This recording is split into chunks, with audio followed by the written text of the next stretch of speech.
two-man startup walks into VARA and a multi-billion-dollar exchange walks into VARA. Who gets preferential treatment? I know what some people think the answer would be. I can tell you the people who we really focus on in the licensing process are the people who have good, tight submissions and good turnaround. We try to match the pace of the applicant. What makes you so sure that regulated crypto is important? Adoption only works if we have customer protection and financial crime efforts to make it so that the right people are getting into the virtual asset space.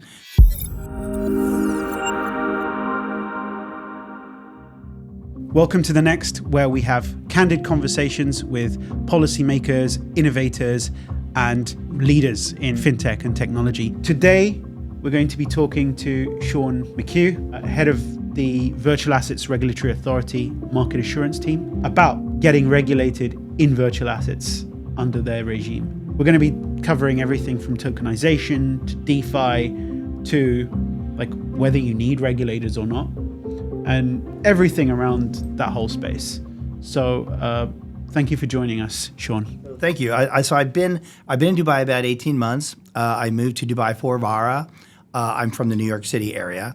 And prior to coming to VARA, I worked at a large hedge fund in America called Citadel Advisors. Prior to that, I did 20 years at Goldman Sachs, all in compliance in New York, Tokyo, and Hong Kong. I retired as a partner at Goldman in 2021. And after I left Citadel, I was looking for a new challenge, and I thought maybe I would do advisory or board seats or consulting and that sort of thing. And the folks who ran VAR had reached out to me, asking if I wanted to come out to Dubai and kind of help build VARA, build the ecosystem, and build this industry in Dubai in a way that is both innovative and safe. And it was just an opportunity I couldn't say no to. Fantastic. So the crypto market has had its fair share of reinventions, collapses, and what makes you so sure that regulated crypto is important? Sure. So I think, we talk a lot in the virtual asset space about adoption, right? And, adoption only works if we have customer protection and if we have, financial crime efforts to make it so that, the right people are getting into the virtual asset space. But customer protection is quite important because then we'll have repeat customers. We're only going to get that adoption and exposure from the traditional finance players if they think this is a safe industry and a safe asset class to be in. And so one of our goals at VAR, one of my personal goals, is to make Dubai a safe place for the virtual asset customers to come and firms to, like I said, to innovate and be commercially successful, but also be commercially and regulatory responsible. Right. So most founders don't actually know what VARA does. What is its role in the ecosystem? Why is VARA there? As a regulator, why is it important? Sure, and it'd be a fair question because VARA is only 3 years old, and VARA was stood up by the government of Dubai. It's the world's first dedicated regulator in the virtual asset space, and it was stood up to try to develop as part of the D33 agenda to try to develop this industry and expand it here in Dubai. As I said, to from a customer protection, make it safe, but also so folks can grow and the ecosystem even beyond the licensed firms, consultants and law firms and tech companies, et cetera. So where VARA is important is it gives folks a pathway to being licensed in a world-class jurisdiction, and a big part of that is folks coming in and talking to us, especially on the founder side, although we have a number of global and regional players as well, which I'm happy to talk more about. But to approach us if they want to get licensed or if they're trying to get a sense if they should be licensed, because our philosophy is we're agnostic on business model and agnostic on tech. We regulate the activities, right? So we'll often talk to a founder or a regional or a global player as to what do you want to do in Dubai. Not only what do you want to do on day zero, but where do you see your business going in a year, 2 years, 3 years? because oftentimes it's better to kind of get set up with more licenses up front. So, we'll license the activity. Our licensing process, it's more prescriptive, and our rules are more principle based. And so what we try to do is make sure the firms that we do license that, quite honestly, we could stand next to and say, this is a proper firm. They take compliance and financial security seriously. They've got good cyber security plans, et cetera, and a robust kind of AML focus, regardless of whether you're going to be a two-person broker-dealer shop or if you're going to be a global trading platform. Right. So I'm a founder, if I'm a founder, which I am. Yeah. And I've got in front of me Abu Dhabi, ADGM. I've got Hong Kong. I've got London. I've got Singapore. I've got all these different jurisdictions. What will make me stake the future of my company here in Dubai under VARA? Great. So it's a really good question. And so if you're a founder who's got a global view in nature, Dubai is a great launching pad for that, because you can be licensed here, license that is respected by other jurisdictions, but also you can serve all these other markets. So but we have an MOU with ESCA, for example, whereas someone who's licensed by VARA and based in Dubai, they can service clients in any part in any of the Emirates, right? So in other words, you don't necessarily have to be in Dubai in Abu Dhabi because you can be here. You can also service clients and go into markets in Southeast Asia, right? So, because you have something with Indonesia, like a MOU. Exactly right. So Right. we just signed an MOU with Indonesia. But a lot of that is to make sure that it's good sharing of approach. They've got a very large kind of ecosystem there. It's very retail focused. Right. And we do have some firms that overlap. So we look. I personally look for regulators we can engage with on that, so that we are kind of sharing notes around that and similar approach. And I deal with lots of regulators in the Caribbean and Asia and the U.S. and EU and the region, and I really try to kind of highlight them our approach, not because I think they can learn, although we learn from one another, but just so they have a sense of how we're looking at these firms. As I mentioned, since we're the first dedicated regulator. Mm-hmm. This is all we do, right? And so we're not the virtual asset sleeve of a broader, TradFi regulator. So we do see people, and a lot of people, they like living in Dubai. Obviously, the flight radius to large parts of the world's population are within reach. We've seen folks come in because, they're focused on, servicing the global South or Africa or the GCC. But we've also seen a lot of firms that are licensed in the EU or the UK or Southeast Asia who aren't leaving those jurisdictions, but want to expand into other places that are going to complement those types of jurisdictions and have a regulatory structure and a regulatory level that is what they're used to, and so we cater to those types of operations. So a criticism that's always been leveled against regulators in the Web3 or the crypto asset or digital asset, whatever you want to call it, virtual assets, Yes. the digital asset industry, has been that regulators have not kept up with founders. Founders have either moved too fast or regulators have moved too slowly. And, we saw the collapse of FTX a few years ago, if you remember. Yes, I do. And with that collapse was that the reason that collapse happened was because a lot of the basics from a regulation, from a controls perspective, were missing. The regulators weren't quite there. How is VARA different? How does VARA deal differently with... Sure. And I'll tell you, as someone who came from a traditional finance background, I can tell you a lot of what went wrong at FTX was almost unrelated to virtual assets, right? It was, affiliates kind of swiping money from one another.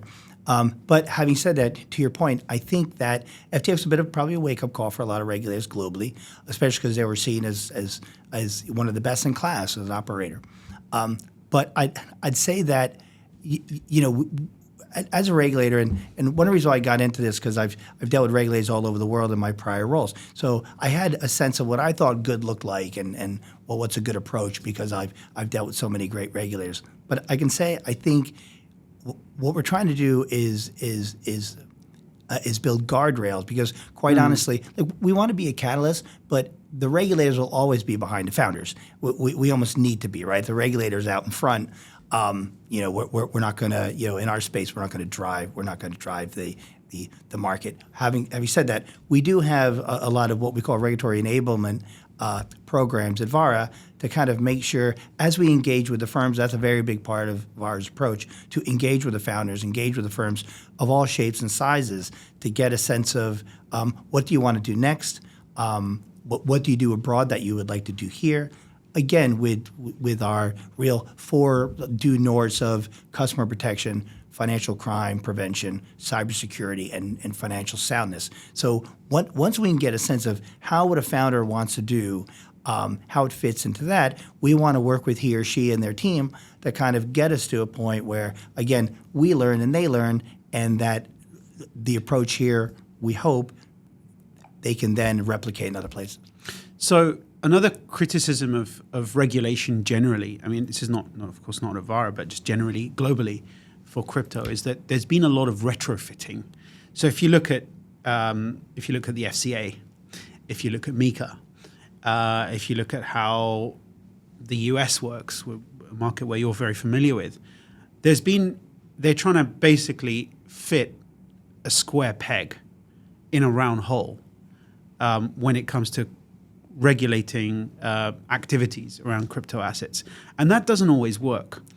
And so what you're saying is effectively that you don't have a one size fits all. That's right. It's a one size fits one, which sometimes makes our license process go a little slower because again, we're trying to get to know the applicant as we go through.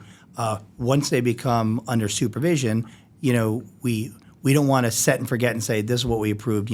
Good luck and God bless. We kind of want to engage with them as to, because often, as you know, the opportunity set changes, or the technology changes, or there's other adoption, God willing, and so how do we allow people to be commercially successful and catch that within certain guidelines? And we always try to be open. Are guidelines too wide? Are they too narrow in certain kind of spaces? We can only really do that by kind of engaging and learning. And there's a bit of a trust factor on both sides, I think, around that. And I'm a pretty direct person, so I'm not afraid to kind of ask direct questions around that. I wouldn't want to comment too much on other regulators and jurisdictions because I now appreciate how tough their job is because I'm sitting in the seat as well. But I would say that in a lot of, especially the big money center cities, where they're used to dealing with traditional capital markets, and now a crypto capital markets has developed on the side, et cetera, et cetera. It's not that easy, like you said, kind of retrofitting. We're here, since we're the first dedicated regulator, and we don't have this political overlay as some other jurisdictions have. Right. The Dubai government, the UAE government knows exactly what they want to be and how they want to get there. And so that part has been good. It's a clear direction from everyone. Everyone's kind of rowing in the right direction. So we want to make sure the firms and we are kind of rowing in the right direction as well. Excellent. So with that as well, what we see is that a lot of in the crypto space, you get a lot of startups. A 2-man startup walks into VARA, and a multi-billion-dollar exchange walks into VARA. Who gets preferential treatment? It's a good question. I know what some people think the answer would be. I can tell you the people who we really focus on in the licensing process are the people who have good, tight submissions and good turnaround.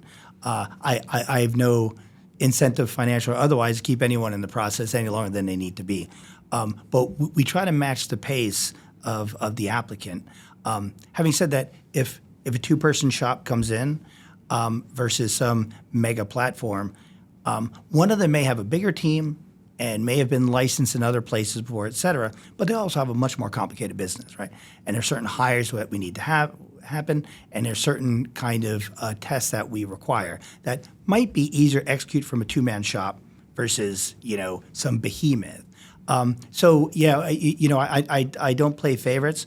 I'm very interested in getting good firms licensed and put up. I've been here about a year and a half. I think we had 14 firms when I Right. came to Dubai. We have now about 40, and they're not all big players. They're And not all local how many players. applications in total have you Yeah, seen? well, we've got over 100 in the pipe.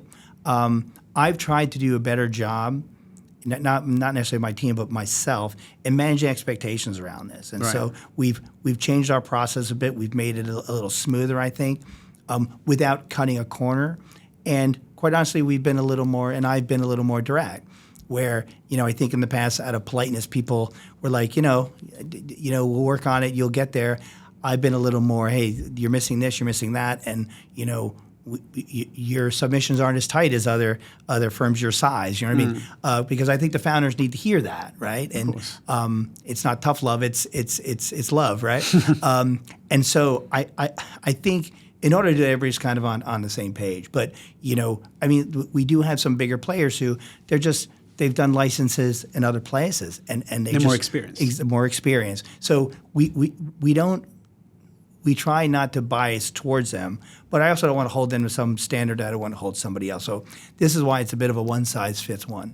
So, I mean, it's very impressive growth for having 14, now 40 in, a year and a half? About a year and a half, yeah. Right. Where do you see VARA? Where do you see Dubai in, going back to my earlier question of I'm looking at London, I'm looking at Hong Kong, I'm looking at Paris, wherever, and I look at Dubai. Where do you see VARA in 3 years? Like the ecosystem, the regulated digital asset ecosystem, where not just in numbers, but in kind of general direction? Yeah, it's a good question. I won't even start with a number because I continue to want to get the right firms kind of set up, et cetera. Where I think Dubai is going is where I think the global ecosystem is going. So we've been very lucky. We've got a lot of very good firms in our ecosystem.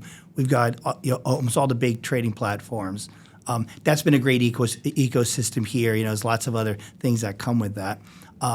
And big option players, and what we're finding now, I'd say one of the trends in the last maybe 6 to 8 months has been institutional, or what I'd call institutional first, right? Right. And so high frequency trading firms, some very exciting hedge funds, some kind of super league custodians and that sort of thing, who are that we really like custodians for lots of reasons. From a safety of the ecosystem, they're quite key pillars around that. So I think we'll see more of that. When I look at the pipeline, we do see some really good startups and some good local startups that we really want to encourage. But also some of these institutional players, either a sleeve of them here, or some former TradFi people who are going to trade the way they used to trade, but just going to be a different underlier. So I kind of see that movement on the institutional side.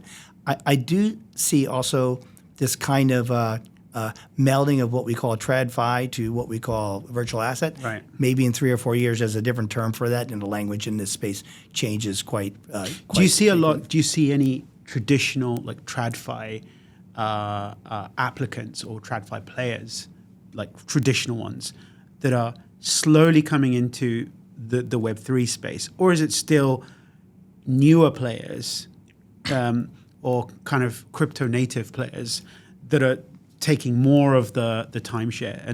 And say in 2-3 years, who's going to win? Is it or who's going to be more prevalent? Is it the players that are crypto native, that started from a crypto base, or is it the people that I'm not mentioning names, but the Goldmans of the world, the HSBCs of the world, are they going to be the ones that are going to be more crypto focused in your view? Sure, and I whether it's investments or firms and that sort of thing, I don't choose winners because the rules of the game change, right? The opportunity set changes. So, this would be my own opinion, not VAR's. I think, as you had Mick and Zand here not long ago. Zand is a traditional finance player in our space. We've got a number of others that I don't like to talk about. No, firms you don't that are have to talk about in the names, pipe. But we are seeing that convergence of folks who are going to have a VAR regulated affiliate. That's all very exciting, and for all different kind of commercial reasons, which is exciting as well. In terms of, I think what's going to happen here in the UAE, I think it's going to mimic what we're kind of seeing abroad, where I think, really, again, in my opinion, I think the Bitcoin ETF has been a quantum leap for our space. You're not going to, for people who didn't like crypto from a regulatory standpoint, you're not going to get the toothpaste back in the tube, so to speak. But also, it has really brought in different players. And this is the adoption of more staid players, et cetera, et cetera. A friend of mine in New York City had mentioned he's in the finance space, and he said, the Bitcoin ETF meant that some Americans could have exposure to Bitcoin without even owning a computer, right? You know what I mean? You exactly. Go to your broker and get that. And so, of course, that's led to a lot of copycats and folks coming in and needing to own Bitcoin and beyond. And now we have some other kind of other very liquid coins around that.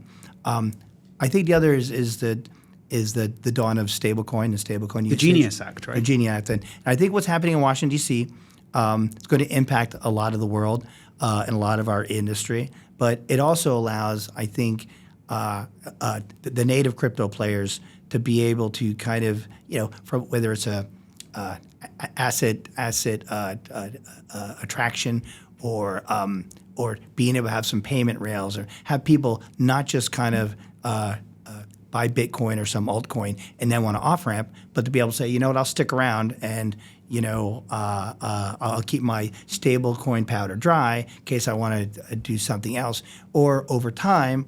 As proper rails are set up, maybe I'll use some of that to pay this bill or that bill. Do you think when do you think the time will come where we pay for everything with crypto? Will it ever happen? I don't know if we'll pay. I personally don't think we'll pay for everything at any point, right? But but I think it'll be another payment. So I mean, I'm old enough to remember, the dawn of the internet and how scary it was when you first put your credit card on the internet to pay for something. Of course. Right? Were you ever going to see the goods and services, but more importantly, were you going to see other charges come in, right? So there was a bit of a leap of faith there, and I think soon this will be another way of paying for stuff. Do I think fiat goes away? I don't. I think there's reasons for that, but I think that this is going to be seen as another proper regulated and appropriate channel for paying for things. And will someone get Bitcoin is and some of these coins are very volatile assets, right? And I always give the health warning. This is speculative volatile asset. People should do their own homework, et cetera, and make sure your portfolio is well managed or well diversified. But is somebody going to get paid in Bitcoin so that today you get paid $100,000, but next month you get paid $200,000, right? I can't see that happening in the near term. There's smarter people than me that are kind of seeing the future here. I think more likely the blockchain will kind of not they'll refurbish the plumbing on a lot of the big banks and that sort of thing. The way AI is going to help these firms kind of recode and that sort of thing. I think blockchain rails, and from a compliance standpoint, which I'm more familiar with, but also just kind of ease of movement and audit trail standpoint. I don't think there'll be one chain to rule them all, as people say, but I think there'll be real use cases at a certain point, and I think that'll be sooner than people think. But that'll be behind the scenes, right. Like the analogy people use, my TV works, what happens behind the screen, I don't really know or care, right? So I think there'll be a lot of kind of financial services clients who I don't think the client experience will change. It may get enhanced, but it won't change materially. One thing for me that drew me into this whole world of magic internet money was DeFi, which I found very fascinating, because I see DeFi as I saw don't know if I see still. I'll tell you what I see in a minute, but I saw that DeFi was one of those inventions that, you go to a big bank, you mentioned you were at Goldman before. Yeah. A single blockchain can pretty much replace a whole floor of overpaid bankers in very expensive real estate. It has the fundamental ability to kill that industry, right? To completely disrupt it. And I see that, but the big problem with DeFi was the fact that it was so decentralized that there's a lot of hacks that go on. There's a very little security. A lot of probably people who are going to listen to the show are in that DeFi space. How do you regulate it? How do you police it? Will it be policed? Can it be policed? Yeah, I'd say in terms of unpacking some of the points that you made, I'd say one of the analogies I see here, so 25 years ago, I was the chief compliance officer on the equity trading floor at Goldman Sachs. Right. And that was, Goldman Sachs was dominated by block trading and that sort of thing. So it was a lot of what they call high touch, right? Yeah. And then they started kind of building low touch, low latency and pipes. And then over time, there were a lot more servers and technologists than traders and salespeople, to your point. But the traders and salespeople didn't go to zero, right? There's still clients who want both. And if you have 1 million Microsoft to sell, you're not putting that through, a pipe, right? So I do think there's going to be, in the financial services industry, there's going to be ways to get that kind of different services. So maybe it's just different products are kind of entering the supermarket. A hybrid exactly between right. something being centralized and decentralized. Yeah, right? exactly right. Yeah. And a big bank might have a hedge fund that wants to do a little bit of everything. I suspect we'll have a day when, as an asset class, as virtual assets as an asset class, that there'll be big hedge funds that'll say that's the equity button, that's the fixed income commodities currency, and this is the virtual assets. And so in fixed income, you go down, it's different different types of bonds, investment grade, there's high yield, there's government, et cetera, et cetera. On the virtual asset side, there'll be the different types of ways you can play that. And in each one, for example, on the bond side, if you want to buy long-dated Japanese government bonds, maybe the only place you're going to go to is Goldman Sachs Tokyo office. But if you want to buy emerging market debt for Jefferies, you go to Jefferies because they're the AX or they have a franchise, as an example. I used to be there. Yeah, did you? So very strong in emerging market debt. And so the point being that I think the crypto native players will be, there'll be liquidity pools and hedging venues, but also being able to offer these kind of trading services the way that I could go to you as a high-touch trader, or you can say, hey, I'll take your order and work it. This part of the order, I'm going to put it in the algorithm, and we're going to trade it out, right? So that's the analogy. Of course, I'm basing it entirely on my own experiences, right? So I do think there'll still be some crypto native folks who they like DeFi, they don't want to be part of some big platform, et cetera, et cetera.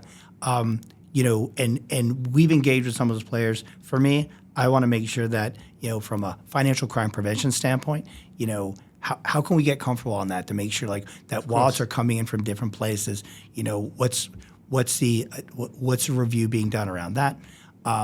As well as, as we saw on October 10th, that, if you have any trading platform, are you and someone gets hurt from a best execution or service disruption issue, how are you overseeing that? So if I was looking at a DeFi or DEX platform, that's the lens I'd go through. Well, in my view, the biggest problem with DEX is the fact that and in crypto in general, I mean, it's a wider problem. Crypto virtual assets are still nascent, right, in adoption compared to equities, compared to bonds. Liquidity is massively fragmented, right? So because liquidity is fragmented, when there's a 10-point or when there's a 3-point 3-point volatility or 3-point drop in equities, it's more like 30. Yes. Because the leverage and the lack of liquidity. Exactly. The combination of those can be, Exactly. depending on the platform, can be like Right. fatal. So I feel that it's still very nascent, and I think as more liquidity comes in, I think things will change. That's my view. Yeah, no, I think that's right. And again, to use like, my own experience and my American experience, but in the U.S. there's lots of small regional broker dealers, right? Right. That, why would you go to this person than one of the big Wall Street firms? Well, they're in your neighborhood and you trust them, right? Yeah. Or they have a certain angle, a certain act. They maybe do regional research or something like that, or a particular industry.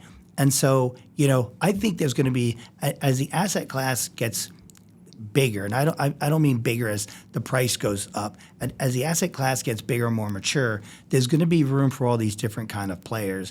And then, a hedge fund might say, you know what, I don't want anyone to see my order. I'm going to a DEX. You know what I mean? Much like in the equity markets. And like dark pools. And stuff. Exactly right. So the DEX might become the dark pool. This is my own speculation. Okay. So that if you're some super league hedge fund and or you're some giga whale and you're trying to move stuff without being found out or front run, you would spread it out. DEX, yeah. I think that's right. That's it. That's very interesting. I've never really thought about it like that, but I think, of course, I can only use my own experience. No, but it's super relevant. It's my experience as well. A question, just a topic I wanted to touch on was tokenization. It's one of those big buzzwords in crypto that everyone talks about, and everyone is tokenizing everything from art to bonds to equities to funds. I think your old friends Goldman have a big team to do right. that. Where is this going in the UAE? And do you see that the UAE could potentially be a significant player, or is this a thing? And why is it a thing? So we recently kind of update our issuance rulebook so that to give people a proper issuance license and path to be able to do this. And folks here in Dubai will be familiar with our Dubai Land Department kind of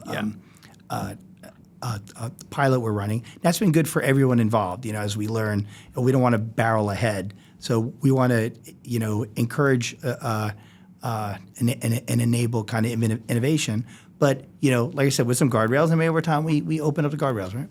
I think tokenization is real. Mm-hmm. I think you're right. It's bit coffee shop and cocktail party talk, and anyone who talks about it, if they don't mention Larry Fink in the first 5 minutes, are they really serious about tokenization, right? I do think I look at it two ways, and then I'll take the third way from a regulatory standpoint. I think that there are certain what's the problem they're trying to solve, right? And so some of this I think is shelf space for crypto native folks who I want exposure to a bond, or I want exposure to gold or real estate, and I live on this platform. Right, this is the only supermarket I shop at, so I want that. I want a little bit of this and a little bit of that. Exactly right. Exactly right. I think secondly, the question is how do you bring investors in that couldn't get exposure to certain things? So, for example, here in Dubai, if I wanted to buy some real estate, that's a bit of a heavy lift in terms of documents and legal, et cetera. Maybe I don't want to buy real estate, but I want exposure real estate, right? As an asset class. So tokenization gives folks an ability to kind of get there.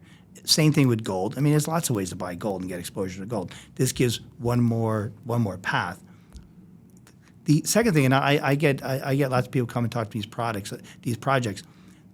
The next thing is how do you get people exposure stuff like the real estate that they couldn't get exposure, like cargo ships or private jets or something along those lines, right? So those are all quite kind of interesting. And on the regulatory side, once we give someone a license, we're going to do a white paper review. That's not we're not doing a commercial kind of call on that people should invest in this. People should do their own work. But we'll look to make sure that's not misleading. When someone comes to me on a tokenization project, I always ask kind of the same things. Okay, this is cool, whether it's real estate or jet planes, whatever. But all right, if I buy your token, what do I own, right? Yeah. If you run away, how do I catch you, right? Right. Like, what are my rights? If you go bankrupt, what are my rights? From a financial crime standpoint, right? Like, if it's a ship and it's got some weapons in there that it shouldn't have, like how do you guard against that? And then, over time, people are going to want liquidity events, right? And so, what does that look like? So these are similar questions that we ask, and that's why with some we kind of go slow to make sure, because when I'm not a consultant, I can't teach the other side, but we try, based on the conversation, the questions we have, that they understand. I don't want to say, hey, you didn't answer all my questions, this is rejected. Yeah. We want to be a bit of a back and forth as to, Yeah. here's how I see it. How do we make this, if VARA is going to license you to issuance, and if VARA is going to basically license this particular product, Yeah. That's got to mean something. And so, my main focus on there is kind of customer protection first, and then, of course, the financial crime compliance stuff. Great. Well, we're sort of wrapping up at the moment. And at the end of the show, we always ask our guests the first sort of these three very important questions. So the first question is, because the show is called The Next.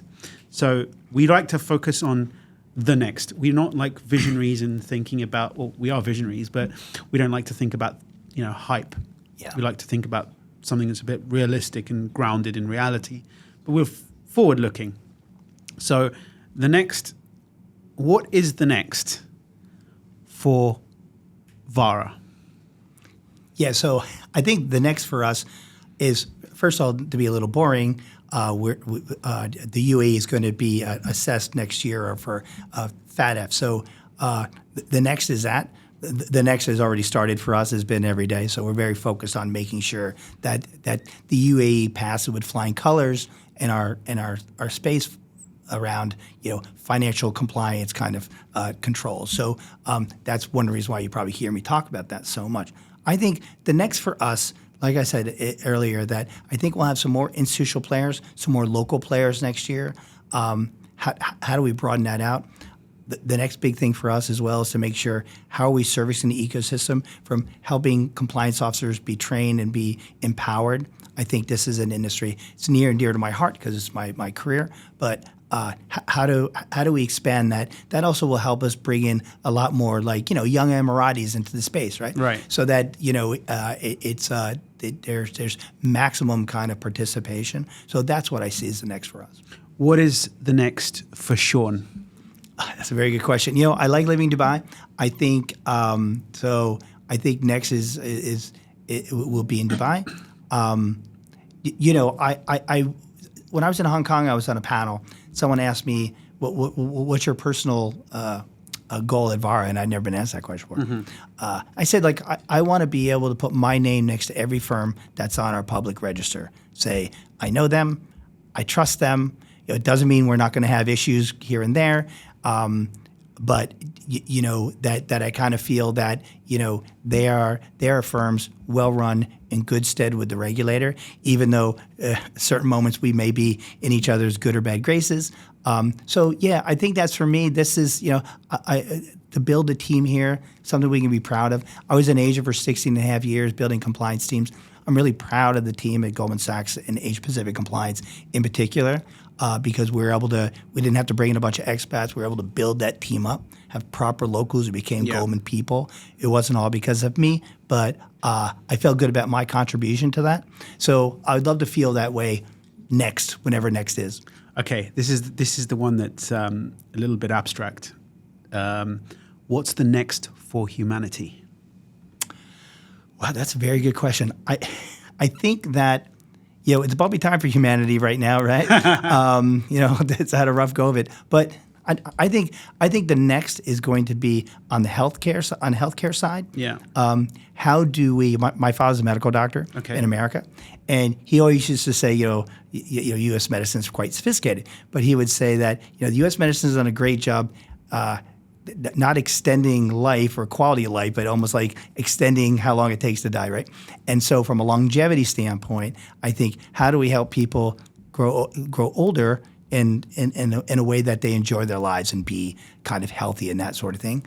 And I think globally, in terms of consumers and like how do we make sure the middle can like middle class, the middle like the political middle, the middle class. How do we make sure that the extremes aren't pulling the middle away? And I think there's no country in the world you can look at this and say, hey, they're suffering from that to some degree. Right. And some of that's economics, like affordability, and some of that is kind of doing what we're doing and talking to people, and sometimes talking to people who have a political or a historical perspective that's very different than your own. This is one of the things I've loved about being in the Middle East and in Asia. It's been great to learn these cultures, dealing with people. I went to Catholic school my whole life, right? So to be able to kind of deal with folks and have the kind of relationship with them, where you're not afraid to ask a stupid question. And so that's what I really loved about being here. And I would hope, my hope is that the world can be more. So like virtual that. assets don't play a role in that. Oh, in me or here, I think humanity. In humanity, they certainly will. I see virtual assets again as like another technological breakthrough that's going to help humanity. Of course, like the internet. The internet obviously has helped humanity. Doesn't mean it hasn't had some negative externalities, right? If anyone with children or that sort of thing. So I think virtual assets will do that as well. Like I said, I think where virtual assets will really help humanity is by helping the unbanked, helping on tokenization, helping getting exposure to certain well-performing assets, like the S&P 500. There's lots, if you need to have a U.S. brokerage account to ride that up, that's too bad, right? So how do we make sure the rest of the world, Sub-Saharan Africa, India, LATAM, et cetera, get the benefit in some of these assets where, their lives and the asset classes or the prices are going in the right direction. Fantastic. Sean McHugh, thank you very much for joining me today. Thank you very much. It's been a pleasure to have you on. I appreciate it. Thank you. Thank you.